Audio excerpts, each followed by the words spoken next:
Welcome to Wonderland, the podcast where I go down the rabbit hole to research things you may be curious about. My name is Ami, and I'll be your guide on this trip to Wonderland. Hi there, my Wonderlings. As we prepare for our Halloween episode this year, I'm releasing one episode a day for 13 days. The first 12 episodes are short ghost stories for you to enjoy, and the 13th episode will be the Halloween episode, in which we'll go down a rabbit hole that will make you wonder what things go bump in the night. I wonder. I wonder. I wonder. I wonder. I wonder. I wonder. I wonder. I wonder. I wonder.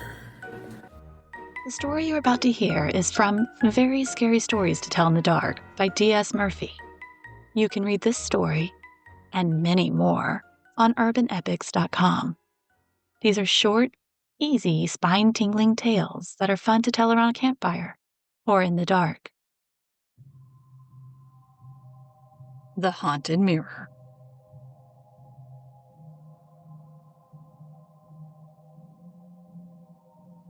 Claire had always been fascinated by antiques.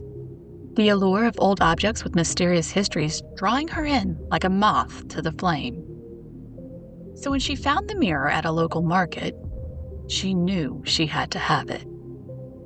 The mirror was beautiful, its ornate frame carved with intricate swirling patterns that seemed almost alive, shifting and changing when she glanced away. The glass was polished to a perfection, reflecting the world with an almost unnatural clarity. It was a piece that spoke of forgotten times and untold secrets, and Claire was captivated.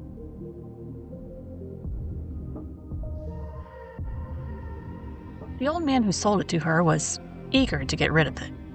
His hands trembled as he wrapped it carefully in cloth, his eyes avoiding hers as he muttered something about the mirror being old and temperamental.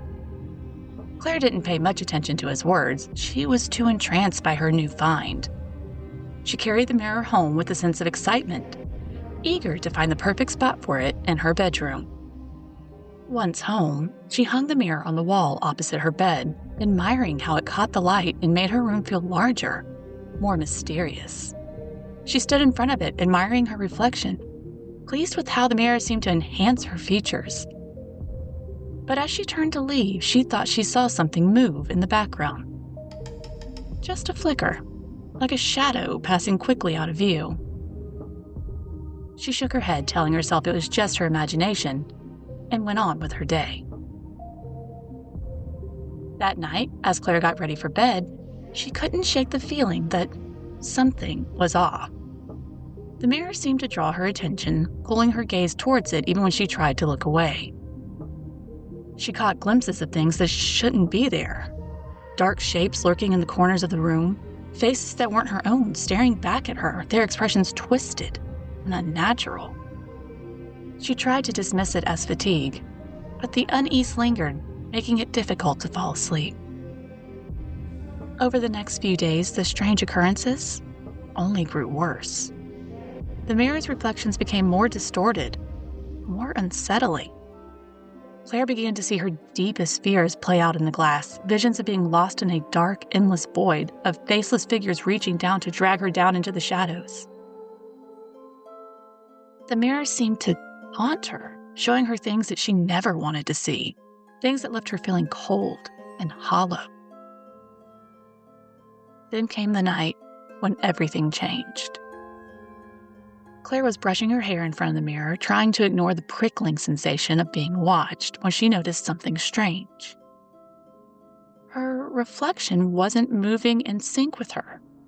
She raised her hand to touch her face, but the reflection did not mimic the action. Instead, it stood there, still as a statue, staring back at her with a smile that sent chills down her spine.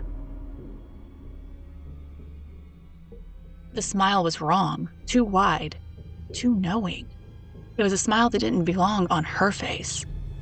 And then the reflection began to move on its own, slowly, deliberately raising its hand to press against the glass.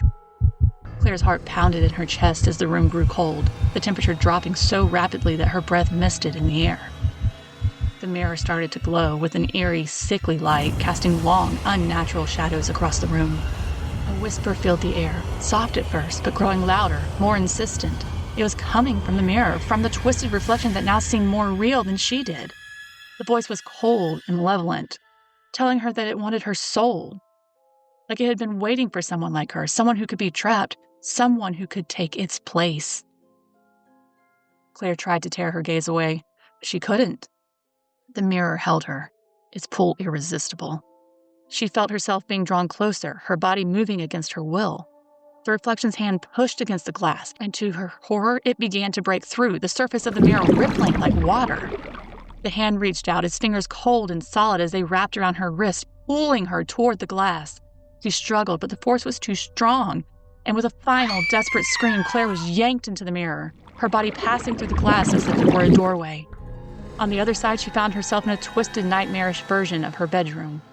The walls were dark and warped, the air thick with a suffocating sense of dread. Everything was wrong, distorted, as if she were seeing the world through a funhouse mirror. And there, standing on the other side of the glass, was her reflection. Only, it wasn't her anymore.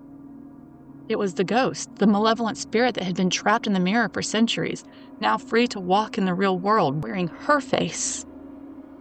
It turned and smiled at her one last time, a grin full of malice and triumph, before it stepped out of the room, leaving Claire trapped inside the mirror, pounding on the glass with no one to hear her screams. The next morning, Claire's family noticed a change in her. She was quieter, her movements a little too precise, her smile a little too wide. They dismissed it as fatigue or stress, never suspecting that the girl they saw was not their daughter, but a spirit who had taken her place. The haunted mirror remained in her room, its glass now dark and lifeless, waiting for the next unsuspecting soul to look into its depths and fall victim to the curse within.